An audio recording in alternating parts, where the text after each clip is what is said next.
In the heart of Burkina Faso, where the sun scorches the red earth, a young leader dares to dream of sovereignty.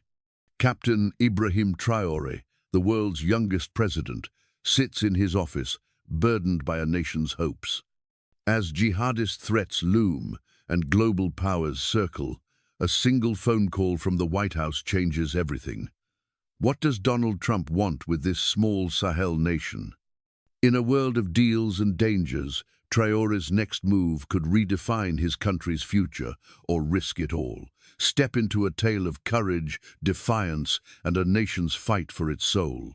The sun blazed fiercely over Ouagadougou, Burkina Faso's capital, where crimson dust swirled in the arid air.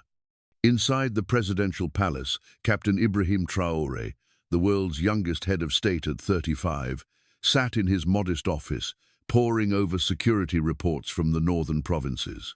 The weight of a nation grappling with monumental challenges, jihadist insurgencies, grinding poverty, and unrelenting international pressures rested on his shoulders.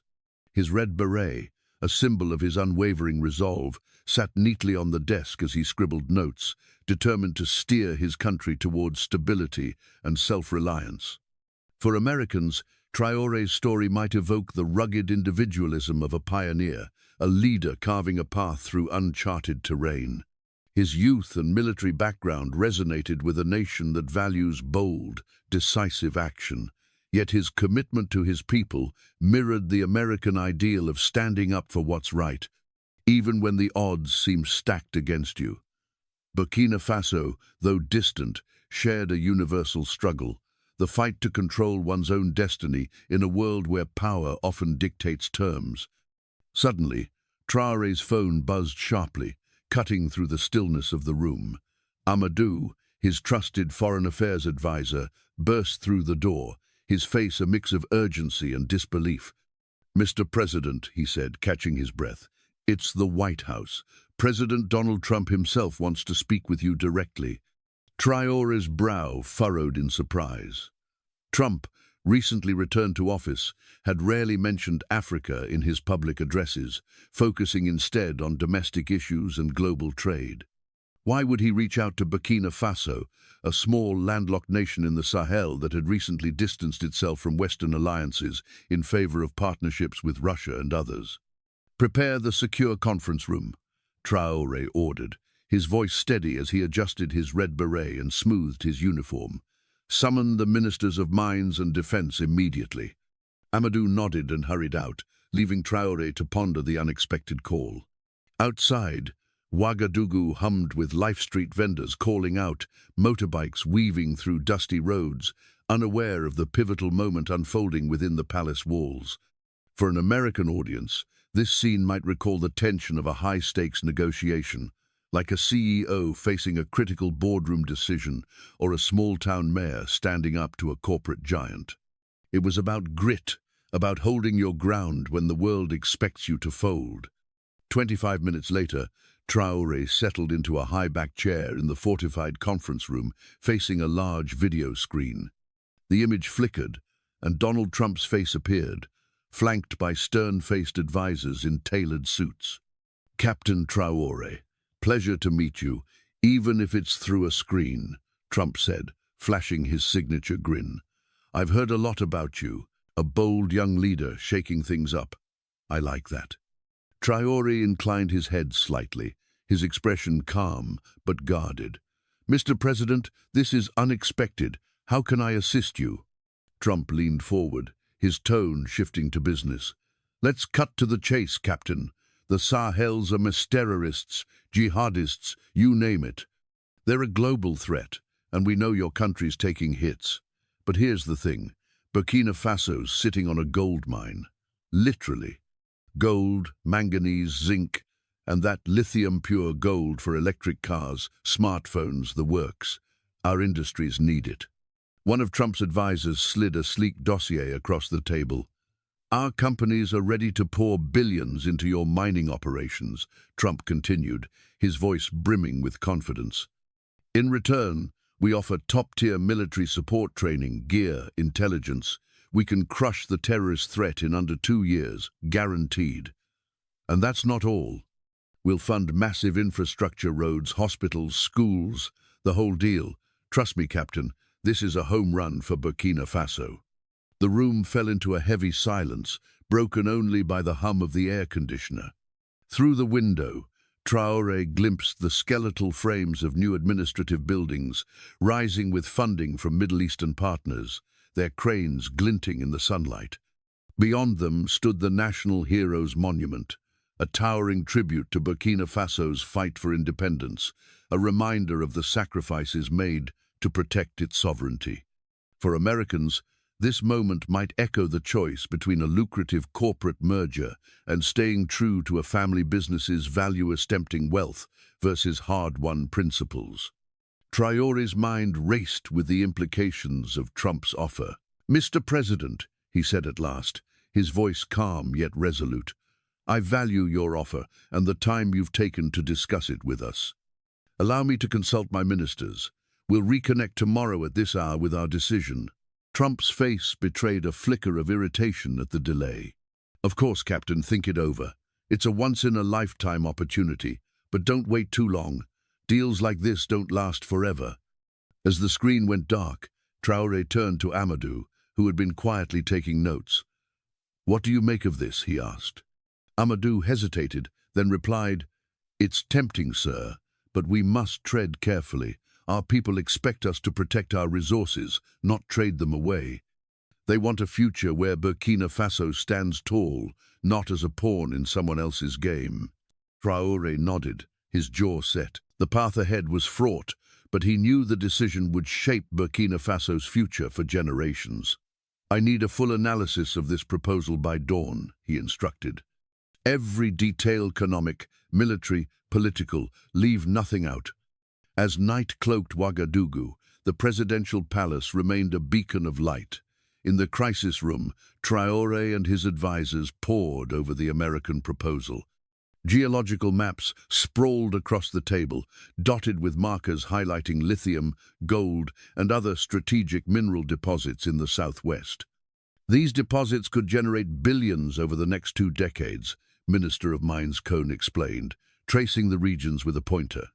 "The Americans offer a 10% royalty rate and a handful of direct jobs per site." The Minister of Economy, adjusting his glasses, added, "Their infrastructure plan is valued at billions: roads, a hydroelectric dam, an upgraded power grid. It's ambitious, but it comes with strings." General Zongo, head of the armed forces, leaned forward. "They proposed training elite battalions, modern equipment, and surveillance drones. But there's a catch. They want a permanent U.S. military base near Kaya for joint operations against armed groups." A heavy silence settled over the room. The weight of the decision was palpable. Traore stood and approached the window, gazing at the dimly lit neighborhoods where electricity flickered despite his government's reforms. "What about our agreements with Moscow and Beijing?" he asked, his back to the room. Amadou replied, "The Russians will be furious. Our military cooperation with them would be at risk. The Chinese mining project in the east would directly compete with the Americans' plans." Traore rubbed his temples, fatigue gnawing at the edges of his resolve. "What do our allies in Mali and Guinea think?" he asked, referring to the Sahel States Alliance, led by fellow regional leaders. "I spoke with a contact in Mali," Amadou answered. "He urges extreme caution.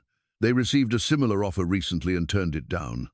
The door creaked open, and Aissata, a young economic analyst Traore had recruited from the Burkinabe diaspora, entered with a thick dossier. "Mr. President," she said, her voice firm, "I've studied mining contracts signed by other African nations with Western companies over the past decade." She projected a chart onto the wall. "In nearly every case, the actual benefits to local populations fell far short of promises, as much as 65%. International arbitration clauses consistently favored foreign companies in disputes." Traore scanned the documents, his face a mask of composure. He turned to an old colonial-era map of Burkina Faso framed on the wall, a stark reminder of past exploitation. "Ladies and gentlemen," he said at last, his voice resolute, "I believe we have our answer. Prepare the response for tomorrow, and inform our African allies immediately. As the team dispersed, Traore remained alone, pulling a worn photo of Thomas Sankara, Burkina Faso's revolutionary hero, from his pocket. "Guide us, comrade," he whispered, his voice barely audible. The first light of dawn crept over Ouagadougou, painting the red earth in hues of gold. Inside the presidential palace, Captain Ibrahim Traoré stood at his office window, the weight of the night's deliberations pressing heavily on his shoulders. The city beyond stirred to life, vendors setting up stalls, children darting through dusty streets, unaware of the historic decision brewing within these walls. Traoré clutched the worn photo of Thomas Sankara, his revolutionary hero, its edges frayed from years of quiet reflection. The words he had whispered hours ago, "Guide us," comrade, lingered in his mind as he prepared to face the world's most powerful leader. For Americans, this moment might resonate with the image of a principled underdog small-town mayor refusing a corporate buyout or a family farmer standing firm against developers. Traoré's resolve mirrored a distinctly American admiration for those who choose honor over expediency, even when the stakes are high. Burkina Faso's struggle, though rooted in the Sahel, spoke to a universal desire to protect one's home and future from external control. By mid-morning, the secure conference room was ready. Traoré sat at the head of the table, surrounded by his ministers and advisors, all in formal attire. The air was thick with anticipation. Amadou, his foreign affairs advisor, adjusted the video screen, while Minister of Mines Kone and General Zongo reviewed their notes. Aissata, the young economic analyst, stood near the door, her dossier of research at the ready. Outside, Ouagadougou buzzed with its usual rhythm, motorbikes roaring, hawkers calling oblivious to the pivotal moment unfolding. The screen flickered to life, and Donald Trump appeared, exuding confidence, flanked by his Secretary of State and a cadre of corporate executives in sharp suits. "Captain Traoré," Trump began, his tone upbeat, "I trust you've given our generous proposal the thought it deserves. My team's ready to deploy advisors next week. This is a big win for both of us." Traoré adjusted his red beret with deliberate care, his expression serene yet resolute. "Mr. President," he replied, his voice calm, "we've studied your offer thoroughly, and we're prepared to respond." A tense silence filled the room. On the American side, advisors exchanged confident smiles, expecting agreement. In Ouagadougou, Traoré's team sat with solemn determination, their faces reflecting the gravity of the moment. Aissata exchanged a glance with Amadou, whispering, "This is it. He's going to show what sovereignty means." Traoré leaned forward slightly, his gaze steady. "Mr. President, we deeply appreciate your offer and the time you've taken to present it. However, Burkina Faso must respectfully decline your proposal." Trump's smile vanished, replaced by a look of disbelief. His advisors shifted uncomfortably, exchanging puzzled glances. "I don't follow," Trump said, his tone sharpening. "This is an extraordinary offer, Captain. No one's going to top it." Traoré tilted his head, unshaken. "I understand, Mr. President, but our decision isn't driven solely by short-term economic gains." He straightened in his chair, his presence commanding. "For too long, Africa's wealth has been siphoned off, leaving our people in poverty. Promises of investment and progress have rarely delivered as pledged. We cannot repeat that history." Trump's face darkened. "So you'd rather deal with the Russians and Chinese? They'll exploit you worse than anyone." Traoré's response was measured but unyielding. "We partner with those who honor our sovereignty and our terms. Burkina Faso welcomes international cooperation, but it must be rooted in equality and mutual respect." Minister Kone spoke up, his voice firm. "We're open to mining partnerships, but on our conditions: local processing of raw materials, training for our youth, technology transfers, and majority state ownership in extraction companies." Trump's irritation was palpable. "Those terms are unrealistic. No American company will agree to that." Aissata stepped forward, her voice quiet but confident. Other nations have secured similar terms globally. The issue isn't their feasibility, but that African countries are often seen as too weak to demand them. Traore resumed, his tone steady. Mr. President, Burkina Faso is charting a new path. Our resources must first serve our people, who have endured too much for too long. As for terrorism, we value your offer, but we prefer to strengthen our own forces and those of our regional allies. History shows foreign military bases often bring more complications than solutions. Trump, now visibly angry, leaned closer to the camera. You're making a huge mistake, Captain. Without us, your country will stay unstable and poor. This offer won't come again. Traore met his gaze unflinchingly. It's a risk we're prepared to take, Mr. President. Burkina Faso chooses the hard but honorable path of true sovereignty. With a faint smile, he added, as our national hero, Thomas Sankara, said, "He who does not defend his wealth will never enjoy it." The connection cut abruptly from the American side, the screen going dark. In the Ouagadougou conference room, a reverent silence held for a moment. Then the Minister of Communications, Diallo, sprang up. "I need to brief our national media," he said. "This historic decision must reach our people." Aissata whispered to Amadou, "He's shown the world what leadership looks like." Amadou nodded, adding, "This is for our children's future." Unbeknownst to all, an American aide, moved by Traore's principled stand, had secretly recorded the exchange. For Americans, this act might recall a whistleblower exposing a corporate cover-up or a citizen leaking a politician's overreach, someone risking their position to shine a light on truth. It was a moment that could spark a fire, much like a viral video exposing injustice in a small American town. As the day unfolded, Ouagadougou's streets remained vibrant, market stalls bustling, children laughing in the dusty alleys. Inside the palace, Traore's team shared a quiet moment of pride, though the weight of their decision loomed large.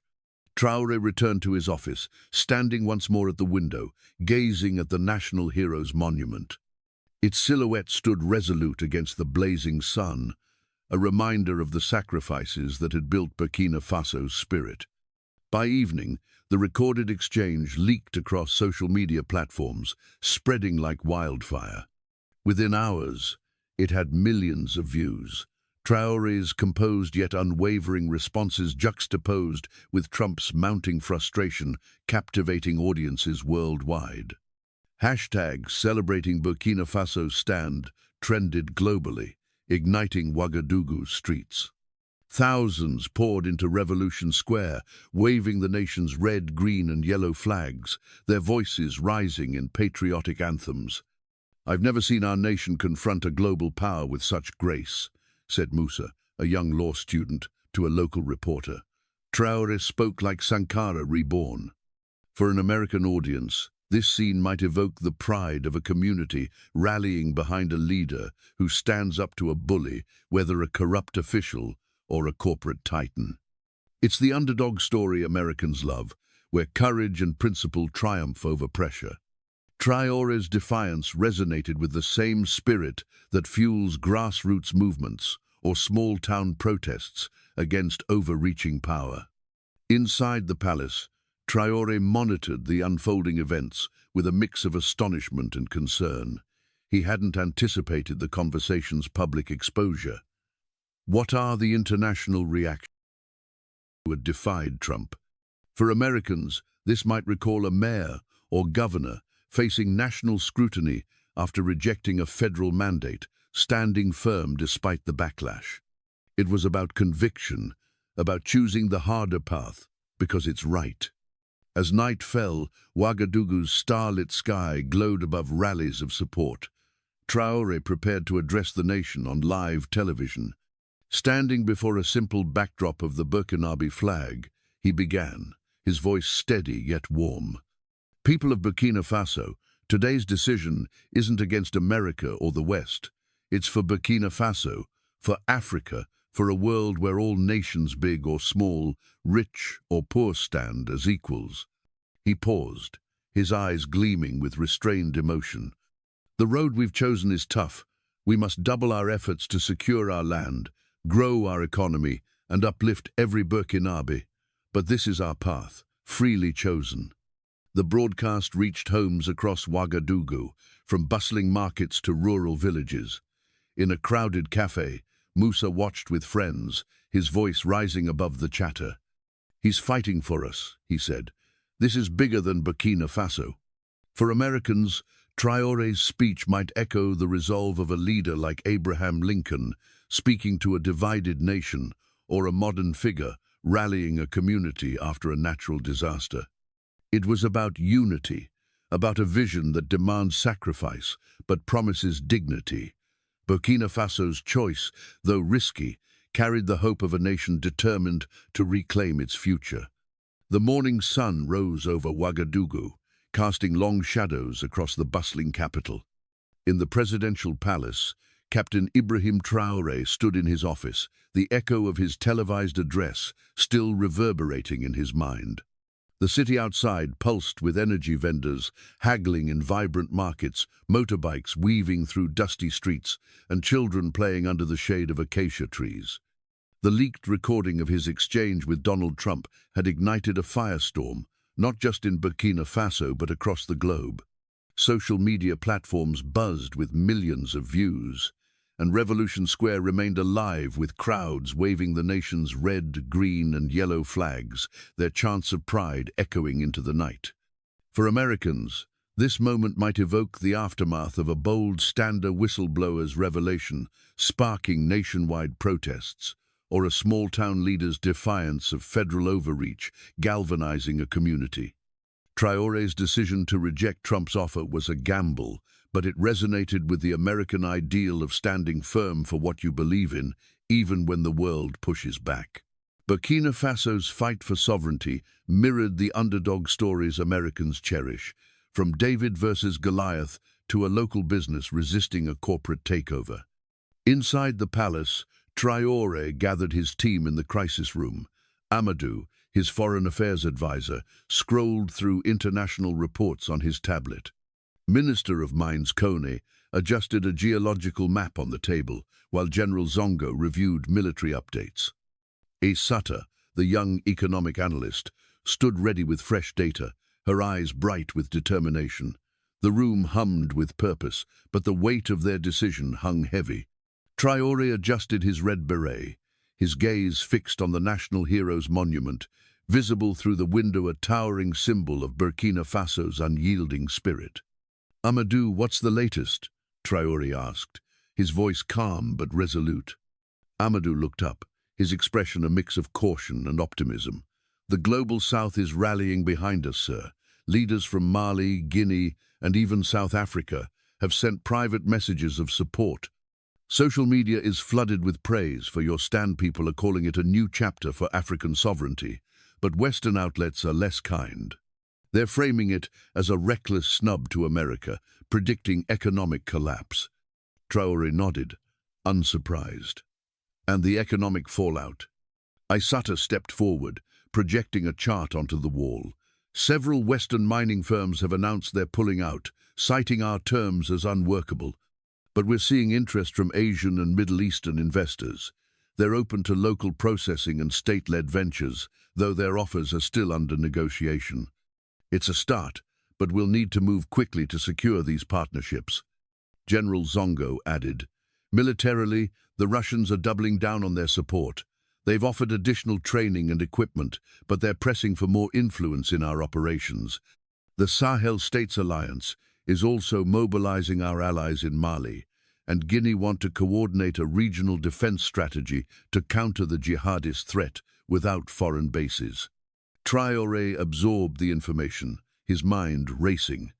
For an American audience, this juggling of alliances might recall a governor navigating federal, state, and local interests during a crisis balancing immediate needs with long-term independence. Traoré's challenge was to protect Burkina Faso's sovereignty while ensuring its people saw tangible benefits, much like a mayor promising jobs and security to a struggling town. "Then we push forward," Traoré said, his voice steady. "Amadou, Reach out to our allies and confirm a summit to strengthen the Sahel States Alliance. Cone, prioritize negotiations with partners who respect our terms. Zongo, accelerate training for our forces of people must see we can defend ourselves.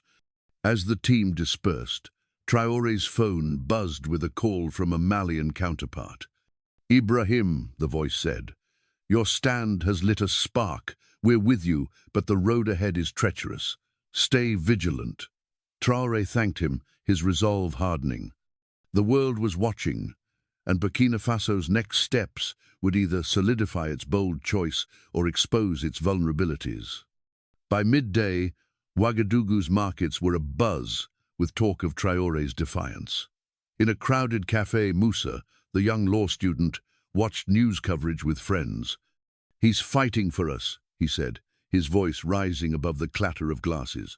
This isn't just about Burkina Fasois, about showing Africa can stand tall. The café erupted in cheers, a scene that might remind Americans of a town hall where citizens rally behind a leader who speaks truth to power. Yet not all reactions were celebratory. In Washington, the Trump administration publicly downplayed Burkina Faso's decision, with spokespeople dismissing it as a minor setback in America's global strategy. Privately, however, advisors were scrambling. We underestimated him, one said in a closed-door meeting, leaked details later revealing. Africa's changing, and we need a new playbook. For Americans, this might echo corporate boardrooms rethinking strategies after a small competitor disrupts the market, and acknowledgement that even the powerful can be caught off guard. In Ouagadougou, Traore prepared for a press conference to address the nation and the world. Standing before a podium adorned with the Burkinabe flag, he faced a sea of reporters, their cameras flashing. People of Burkina Faso, he began, his voice carrying the weight of conviction. Our decision to chart our own path is not a rejection of partnership, but a demand for respect. We will build a future where our resources serve our people, our children, our farmers, our workers. It will not be easy, but it is our duty. The crowd erupted in applause, and social media exploded with clips of the speech. Hashtags celebrating Burkina Faso's courage trended worldwide, with users from Nairobi to Sao Paulo praising Traore's resolve. For Americans, this might evoke the pride of watching a leader like Martin Luther King Jr. or a modern activist galvanize a movement with words that cut through cynicism and inspire action. But challenges loomed. In the southwest, artisanal miners paused their grueling work to discuss the news. If Traore pulls this off, one said, wiping sweat from his brow, our children might actually benefit from this gold. In rural villages, farmers shared similar hopes, whispering Traore's name with a mix of awe and expectation. Yet whispers of doubt also surfaced. Could Burkina Faso withstand the economic and political pressure of rejecting a superpower? Days later, Traore received a report that several Western embassies were quietly reducing staff, a signal of cooling relations. Meanwhile, new offers arrived from non-Western nations, including a Chinese consortium, proposing a joint venture for lithium extraction with local processing. Aissata's analysis showed cautious promise, but she warned, we must ensure these deals prioritize our people, not just replace one foreign master with another. Traore agreed, his mind turning to the Sahel States Alliance. A summit was scheduled in Bamako, Mali, where he would meet with regional leaders to solidify their collective defense and economic strategies. For Americans, this might recall a coalition of small-town mayors banding together to resist federal overreach, or a group of states coordinating disaster relief. It was about strength in unity, a principle that resonates deeply in a nation built on community and collaboration. As Traore prepared for the summit, he visited a school in Ouagadougou's outskirts, where children greeted him with songs and handmade flags. A young girl, no older than 10, handed him a drawing of the National Heroes Monument. "Thank you for fighting for us," she said shyly. Traore knelt, his eyes softening. "This is for you," he replied. so you can grow up in a Burkina Faso that belongs to you. The moment, captured by a local journalist, went viral, tugging at heartstrings across the continent. For Americans, it might evoke a politician connecting with constituents not for votes, but for a shared vision of a better future. It was the kind of authenticity that cuts through political noise, reminding people why leadership matters. Back in the palace, Traore met with his team to finalize their summit strategy. "We're not just negotiating for Burkina Faso," he told them. "We're setting a precedent for Africa. Every decision we make must show that sovereignty is not a dream, it's a reality we can build." As night fell, Ouagadougou's streets glowed with lanterns and the hum of life. In a quiet moment, Traore stood alone in his office, gazing at the photo of Thomas Sankara. "We're trying, comrade," he whispered, his voice thick with emotion. The road ahead was uncertain, but Burkina Faso's defiance had sparked a movement, one that might reshape not just its own future, but the continent's place in the world. The sun hung low over Ouagadougou, casting a warm golden glow across the capital's bustling markets and dusty streets. Weeks had passed since Captain Ibrahim Traoré's bold rejection of Donald Trump's offer, and Burkina Faso stood at a crossroads. The leaked recording of their exchange had transformed Traoré into a symbol of defiance, not just for his nation, but for a continent yearning to reclaim its destiny. In Revolution Square, the fervor of the rallies had softened into a quiet pride, with red, green, and yellow flags still fluttering in the breeze. Inside the presidential palace, Traoré faced the daunting task of turning his vision into reality, knowing the world was watching. For Americans, Traoré's journey might evoke the spirit of a leader like Theodore Roosevelt, charging forward with conviction, or a modern entrepreneur rebuilding a community against all odds. His stand was a testament to the American ideal of forging your own path, even when the world doubts you. Burkina Faso's struggle, though rooted in the Sahel, spoke to a universal truth. True change demands sacrifice, grit, and an unwavering belief in what's possible. Inside the palace, Traoré convened his team in the crisis room, the air thick with the weight of their next steps. Amadou, his foreign affairs advisor, reviewed diplomatic cables, while Minister of Mines Cohn pored over new partnership proposals. General Zongo studied reports on regional security, and Aissata, the young economic analyst, presented updated projections. The National Heroes Monument loomed outside the window, a constant reminder of the legacy they were building. "Amadou, what's the status of our alliances?" Traoré asked, adjusting his red beret. Amadou looked up, his tone cautiously optimistic. "The Sahel States Alliance is stronger than ever, sir. The Bamako summit was a success. Mali and Guinea have committed to joint military exercises and shared economic initiatives. South Africa and Nigeria are exploring trade agreements that prioritize local processing. The Global South sees us as a beacon, but Western nations are keeping their distance." Cohn added, "We've secured a preliminary deal with a Middle Eastern consortium for lithium and gold mining. They've agreed to local processing, a majority state stake, and training programs for our youth. It's not as lucrative as the American offer, but it aligns with our terms." General Zongo chimed in, "Our forces are making progress. Russian equipment has bolstered our defenses, and the Sahel Alliance's coordinated strategy is disrupting jihadist networks. But we need more time to train our battalions fully." Aissata projected a chart onto the wall. "Economically, we're in a precarious position. Western firms' withdrawal has slowed growth, but the new partnerships could stabilize us within a few years. The key is public support. People need to see results soon, or faith in this path could waver." Traoré nodded, his mind racing. For Americans, this moment might recall a small-town mayor navigating budget cuts while promising a brighter future, or a startup founder betting everything on a bold vision. Traoré's challenge was to deliver tangible progress jobs, security, electricity, while proving that sovereignty was worth the cost. Then we double down, Traore said, his voice resolute. Kone, finalize the mining deal and ensure local hiring starts immediately. Zongo, accelerate training and coordinate with our allies. Amadou, keep our African partners engaged and reach out to neutral nations for trade. Aissata, work with Diallo to communicate our progress to the people. Transparency is our strength. As the team dispersed, Traore's phone buzzed with a message from a Guinean leader. Your courage inspires us. Africa is watching. He smiled faintly, feeling the weight of that responsibility. For Americans, this might evoke the ripple effect of a single act of defiance, like a whistleblower's leak, sparking a national movement, or a community leader's stand inspiring neighboring towns. In Ouagadougou's markets, hope was palpable but tempered by reality.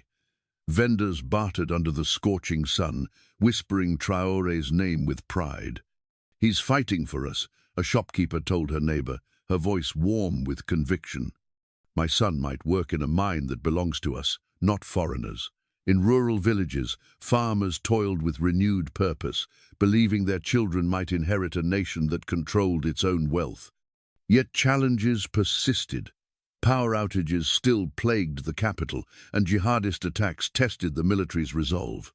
Traore knew that every setback would be scrutinized, both at home and abroad. Western media continued to paint Burkina Faso's decision as reckless, predicting economic collapse, while African outlets hailed it as a turning point. For Americans, this dichotomy might recall the polarized coverage of a controversial policy. Some see it as folly, others as heroism. At the African Union Summit in Addis Ababa, Traore stepped onto the stage to a standing ovation. Delegates from across the continent rose, their applause a testament to the hope his stand had ignited. Africa's second independence is not just political, it is economic, he declared, his voice steady. We must control our resources, our security, our destiny. Burkina Faso's choice is a step toward that future, and we invite our brothers and sisters to join us. The speech resonated deeply, earning nods from leaders and trending online with clips shared millions of times. For Americans, it might evoke the power of a unifying speech like John F. Kennedy's call to action, or a grassroots leader rallying a fractured community. Traore's words weren't just for Burkina Faso.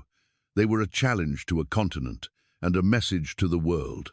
Small nations could shape their own futures. Back in Washington, the Trump administration shifted focus, publicly dismissing Burkina Faso's significance while privately rethinking its approach to Africa. We can't let this become a trend, an advisor warned in a leaked memo. If other nations follow suit, we lose leverage. For Americans, this might recall a corporate giant adjusting its strategy after a small competitor disrupts the marketer, grudging respect for an unexpected rival. In Burkina Faso, the effects of Traore's decision began to take shape. In the southwest, the first local processing plant broke ground. Staffed by Burkinabe, workers trained under the new mining deal. In Ouagadougou, a pilot program brought stable electricity to a neighborhood, sparking celebrations. Musa, the young law student, watched the news in a crowded cafe, turning to his friend. "This is bigger than us," he said. "Traore's shown Africa can say no and still rise." The cafe erupted in cheers, glasses clinking in a toast to a future where Burkina Faso's wealth might finally serve its people. In Traore's rural hometown of Boni, an elderly teacher who had once guided a young Ibrahim sat under a sprawling baobab tree, tuning his weathered radio to the news. "That boy," he told his neighbors, his voice thick with pride, "has learned the greatest lesson: a poor nation can stand tall." The villagers nodded, their faces lit with hope. For Americans, this might evoke a small-town elder reflecting on a local hero's rise, like a coach celebrating a former student's success against all odds. In the Southwest's artisanal gold mines, workers paused their labor, their faces glowing with possibility. For the first time, they dared to dream that the Red Earth's treasures might enrich their children's futures, not distant powers. In Ouagadougou's markets, mothers cradled their children, whispering Traore's name with gratitude. "He's given us more than gold," one said. "He's given us pride." Traore's journey came full circle when he visited Boni for a quiet ceremony. He embraced his old teacher under the baobab tree, his voice thick with emotion. "You taught me to stand firm," he said. The old man smiled, eyes glistening. "No, Ibrahim, you taught us all." Back in the palace, Traore stood at his office window, gazing at the national hero's monument. He clutched Sankara's photo, whispering, "We're trying, comrade." Burkina Faso's future remained uncertain, its path fraught with challenges. Yet Traore's defiance had etched a bold chapter in the nation's story, one that echoed beyond the Sahel. For Americans, it was a reminder of what courage can achieve. A small nation, like a small town, could reshape its destiny with principle and resolve. The ripples of Traore's stand reached far and wide. Across Africa, leaders began rethinking their own resource deals, inspired by Burkina Faso's example. In global forums, analysts debated the sustainability of Traore's vision. But in Ouagadougou's streets, the verdict was clear. "He's fighting for us," a vendor said, her voice proud. "For the first time, I believe my children will inherit a nation that's truly ours." As Traore looked out over the capital, he knew the journey was far from over. But Burkina Faso had dared to say no, igniting a spark that might one day redefine global relations. For Americans, it was a story of courage, as a nation's greatest wealth, a tale of a leader who, like their own heroes, chose the hard but honorable path, proving that even the smallest voice could echo across the world.